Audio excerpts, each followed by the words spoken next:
GM ditched all dealers, and they're shocking the entire industry. They've already created platforms and implemented a direct-to-sales approach. I know you're probably asking yourself, why are they rushing when that will simply complicate things? While that is true, GM has a plan, and this is just the tip of the iceberg. It goes beyond just ditching dealerships. Let me explain. What exactly is happening? In short, they're ditching the age-old reliance on traditional dealerships. This move completely redefines a sales model that's been around for over 100 years. Bayer announced this groundbreaking change at a buzzing press conference in Detroit, setting the stage for a brand new era in car buying. So what's the big deal, you ask? Well, it's not just one reason, but a whole bunch of them. With tech getting more advanced, shoppers' habits changing, and the drive to make everything smoother and faster, GM's decision makes perfect sense. Think about it. Dealerships have been the go-to for car makers and buyers for decades, right? They were the crucial link in the car buying chain. But now, with digital technology taking over our lives, the role of physical dealerships is up for debate. You know how it goes. You've probably done it yourself. Before heading to a dealership, most people dive into a sea of online research, armed with more information than ever. This newfound consumer power has made GM take a step back and reconsider their wholesale strategy. Why stick to the old ways when buyers are doing most of the legwork online? It's a new era, and GM is ready to embrace it. But this thing has history dating all the way back to the early 2000s, and it starts with one car that changed everything: the Chevrolet Sela. You see, back in the day, car buying was a bit of a headache. Dealerships held all the power with their opaque pricing and less than transparent practices. But General Motors had a glint in their eye and a plan to change the game forever. They looked at this emerging thing called the Internet and thought, why don't we let customers buy cars online? This is where the Chevrolet Sela came in, GM's trailblazing hatchback that was about to become the poster child for direct-to-consumer, or DTC, automotive sales. Launched in Brazil in 2000, the Sela quickly won over the hearts of budget-conscious consumers with its affordability and practicality. But the real magic happened a couple of years later when GM unveiled its revolutionary DTC model. Imagine being able to configure your dream Sela, handle the financing, and complete the whole purchase without ever setting foot in a dealership. It was a level of convenience and transparency that had never been seen before in the car buying world. And let me tell you, the customers loved it. By 2002, a whopping 56% of new Selas were being snacked up online. The Sela's DTC success story wasn't just a win for GM, it was a game changer for the entire automotive industry. It showed that consumers were ready and willing to make big-ticket purchases online, and that a well-executed DTC strategy could benefit both manufacturers and customers alike. But let's talk about that for a second. Benefits and opportunities. One of the big reasons GM is steering away from traditional dealerships is to give you, the customer, a better experience. Let's be real, dealerships have a bit of a reputation, right? High-pressure sales tactics, confusing pricing, it can all make buying a car feel like navigating a maze. By cutting out the middleman, GM wants to make the whole process simpler and way more transparent. Imagine this: you hop online, browse through a sleek, easy-to-navigate website, customize your dream car down to the last detail, and boom, purchase it right there. No haggling, no stress. It sounds pretty amazing, doesn't it? This direct-to-consumer model means you can handle everything from the comfort of your couch. And guess what? It's not just about convenience. By dealing directly with GM, you get to enjoy a user-friendly experience where you're in control. Now think about the relationship aspect. When you buy directly from GM, it's like getting to know the company on a whole new level. You're not just another sale. GM gets to learn about your preferences and behaviors, which means they can tailor their offerings to suit you even better. It's a win-win.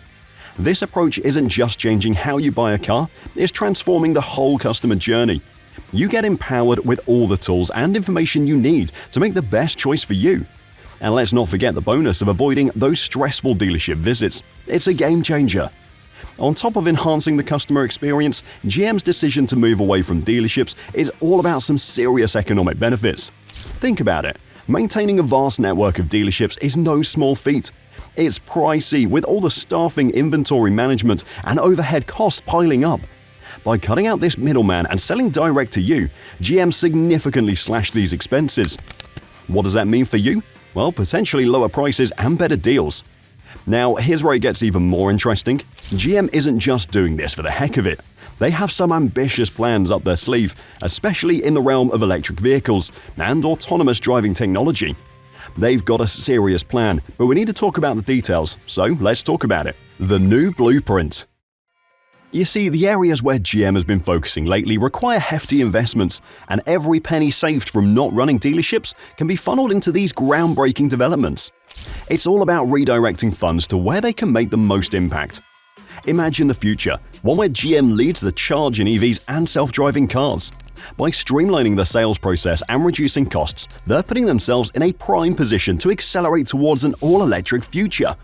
This isn't just a cost-cutting measure, it's a strategic move to stay ahead in the automotive game. So when you think about it, GM's shift is a win-win. You get a more straightforward, transparent buying experience, and GM gets to reinvest those savings into the technologies that are shaping the future of transportation. It's a smart, forward-thinking approach that benefits everyone involved. On top of all these benefits, GM's shift to a direct-to-consumer model perfectly aligns with their ambitious sustainability goals. Traditional dealerships take up large swathes of land and require huge inventories, which, let's be honest, isn't great for the environment. By moving to a digital sales platform, GM is significantly cutting down on its environmental footprint when it comes to vehicle distribution. Now, this isn't just a superficial change, they've set their sights high, aiming to become carbon neutral by 2040. Less physical space means less energy consumption, no more massive dealerships with a constant need for lighting, heating, and cooling. In the grand scheme of things, every little bit helps when it comes to conservation. It's part of a bigger picture where businesses take responsibility for their impact on the planet and make meaningful changes for the better. But let's talk about what this could mean for all of us. Big data. With their strategic shift towards a direct-to-consumer sales model, GM is positioning themselves to become the data kings of the road. Soon they'll have access to a treasure trove of consumer data, from demographics to purchase history, that will allow them to create some seriously tailored experiences. Imagine your car knowing exactly what features you want, what kind of deals you're looking for, and even how you like to drive.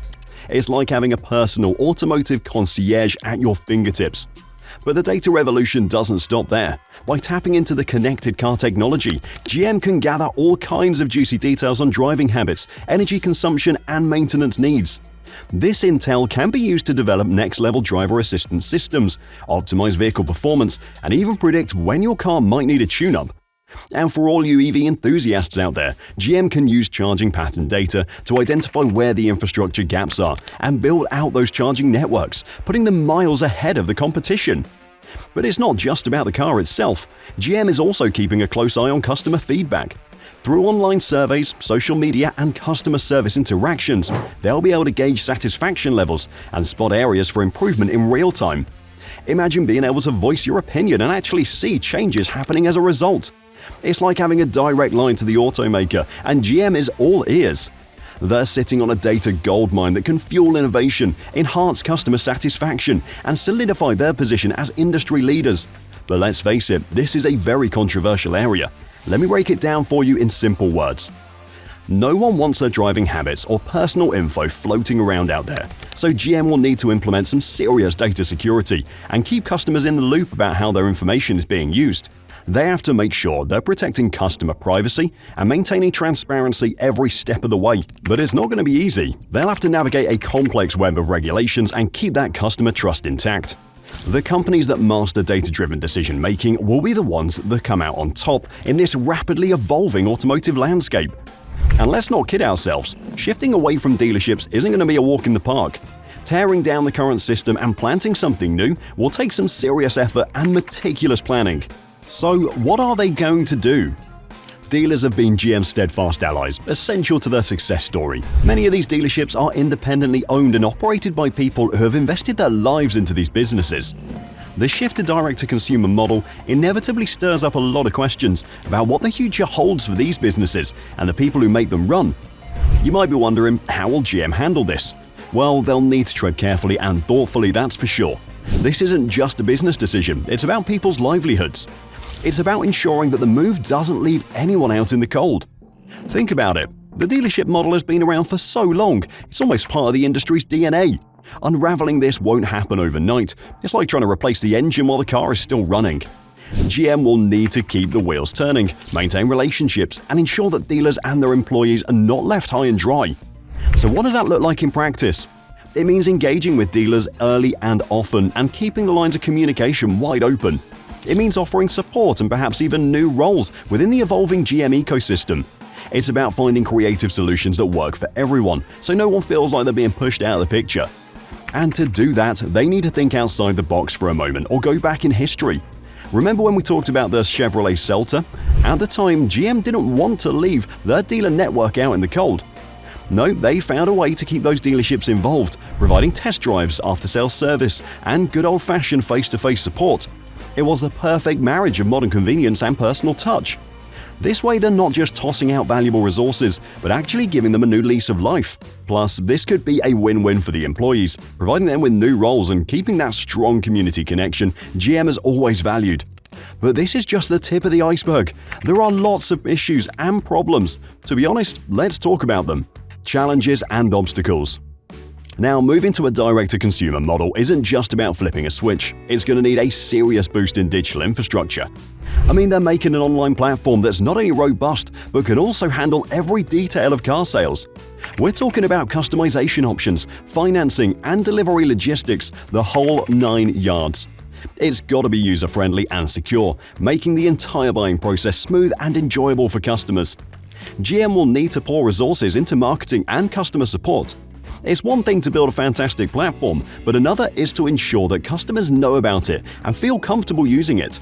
And because customer experience is at the heart of this change, GM will need to invest heavily in customer support. These could be 24/7 helplines, live chats, and a wealth of online resources to guide customers through the buying process. Another crucial aspect of this transition is tackling the regulatory and legal hurdles. In many regions, the sale of vehicles is tightly regulated, with specific laws governing dealership networks and franchise agreements. GM will need to collaborate closely with regulators and lawmakers to ensure their new sales model ticks all the legal boxes. This might mean pushing for changes to existing laws or seeking special exemptions to smooth the transition. GM will have to invest in building solid relationships with regulatory bodies. It's not just about compliance, it's about creating a cooperative environment where change is possible. And let's not forget the potential need for lobbying, convincing lawmakers that this new model benefits everyone, from the company to the consumer. Then there's the communication strategy. GM needs to ensure that their message is clear. This change is about enhancing the customer experience and bringing more value to the end user. They'll have to articulate how this shift doesn't just benefit GM, but also supports broader economic and environmental goals. Marketing will play a crucial role too. GM needs to make a splash with this new model, using everything from traditional advertising to social media campaigns to get the word out. They'll need to highlight the benefits, transparent pricing, a seamless buying experience, and the ability to customize your vehicle from the comfort of your home. But here's the thing, GM has already started implementing this, and it is going well, to be honest. But don't just take my word for it. Let me show you the details. Watch carefully now. The Car Bravo experience. With the launch of their new Car Bravo platform, General Motors is taking the used car buying experience for a wild ride. And now I know what you're thinking, another online car sales platform. How exciting can that be? But trust me, this digital showroom is like nothing you've seen before, offering a seamless blend of modern convenience and good old-fashioned dealer expertise. Let's start with the inventory. Car Bravo has a veritable smorgasbord of options, covering both GM and non-GM used vehicles. And get this, every single one of those cars goes through a rigorous inspection and reconditioning process before hitting the virtual lot. No more sketchy deals or hidden issues, just top-notch quality that'll have you feeling confident and secure in your purchase. But the real magic of Car Bravo lies in the user experience. Forget about hazy pricing, vague vehicle histories, and grainy photos. This platform gives you crystal clear dealer pricing, detailed reports, and 360-degree virtual tours. And here is the question that everyone has been asking. With all this fancy tech, how do good old dealerships fit into the picture? Well, that's where things get interesting. On one hand, Car Bravo gives dealers a chance to expand their reach and attract new customers. But on the other hand, there are some concerns about pricing, profit margins, and integrating the certified pre-owned program. But you know what they say, nothing worthwhile comes easy. And if GM can navigate these challenges successfully, Car Bravo could be the key to unlocking a whole new era of car buying. They have a good thing on their hands, they need to make it somehow. But the good thing is that this is not the DTC program they have going on. Let me introduce you to their second plan. A new chapter in China. You see, the Chinese market has been a bit of a wild ride for GM lately. They used to be the big cheese, the undisputed champion. But now with all these new electric vehicle startups and tech-savvy consumers demanding the latest and greatest, GM's finding itself playing catch-up. So what's their big plan to win back the hearts and minds of Chinese car buyers? Direct to consumer. Introducing the Durant Guild, GM's very own DTC platform, named after the company's founder, William Durant. The Durant Guild is all about creating a seamless, personalized customer experience from the very first brand engagement to the final purchase. It has everything we talked about. It's a bold move for sure, but GM knows to stay ahead of the curve, they've got to think outside the box. And I know what you're thinking, the Chinese market is a whole other beast. Cutthroat competition, rapidly evolving consumer demands, and the rise of those pesky EV startups. But GM's not backing down. They're pulling out all the stops, streamlining the purchase process, offering personalized recommendations, and making sure their pricing is on point across the board. It's an omni-channel approach that's all about building trust and loyalty in this digital-first era. Ultimately, the success of GM's DTC initiative in China is going to shape the future of the automotive industry, not just in the market, but potentially on a global scale. That market could be the exact launchpad they needed to dominate the global market. But what do you think? Let us know in the comments. Thanks for watching, and I'll see you on the next video.